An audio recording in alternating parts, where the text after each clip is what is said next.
Hi guys, cuba korang tengok ni. Here we go.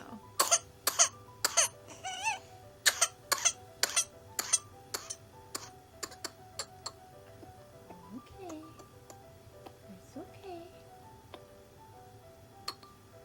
Okay, take a breath in, honey. Come on.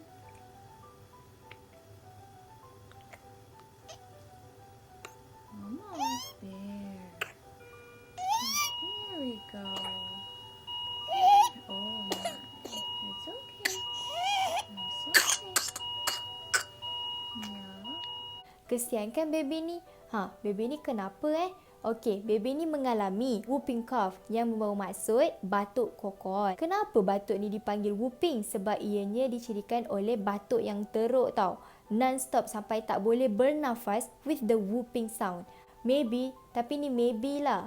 Batuk kokol tu pun mungkin sebab bunyi juga. Kokol. Ianya disebabkan oleh bakteria Bordetella Pertussis yang disebarkan melalui cecair pernafasan ketika batuk dan bersin. Fakta menarik tentang Bordetella Pertussis ni di mana nak cakap dia bacillus pun tak, nak cakap dia coccus pun tak. It's a mixture of both. Yes, I have a lot of mixture, you know. Maksudnya dekat lab, kalau kita perform gram stain and then observe under microscope, kita akan nampak ianya gram negative Coccobacilli.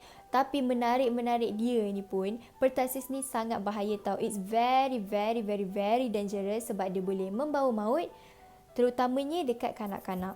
Pada tahun 2014, anggaran 24.1 juta kes dilaporkan oleh seluruh dunia dengan 160,700 kematian melibatkan kanak-kanak berumur bawah 5 tahun.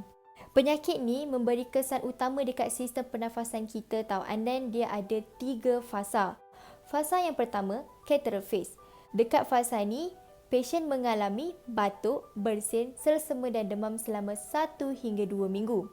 Fasa yang kedua, paroxysmal phase, iaitu fasa yang lama dan serius, lebih kurang 2 hingga 8 minggu ataupun lebih. Dekat sini, pasien mengalami batuk yang tak terkawal, non-stop, with the whooping sound in between, macam bunyi ni. Selain itu, Selain itu, pasien juga boleh mengalami post-tussive vomiting, iaitu muntah selepas batuk, cyanosis, muka pucat kebiruan, tak boleh tidur dan kurangnya selera makan. In some cases, pendarahan dekat selaput mata pun boleh berlaku, iaitu conditionnya dipanggil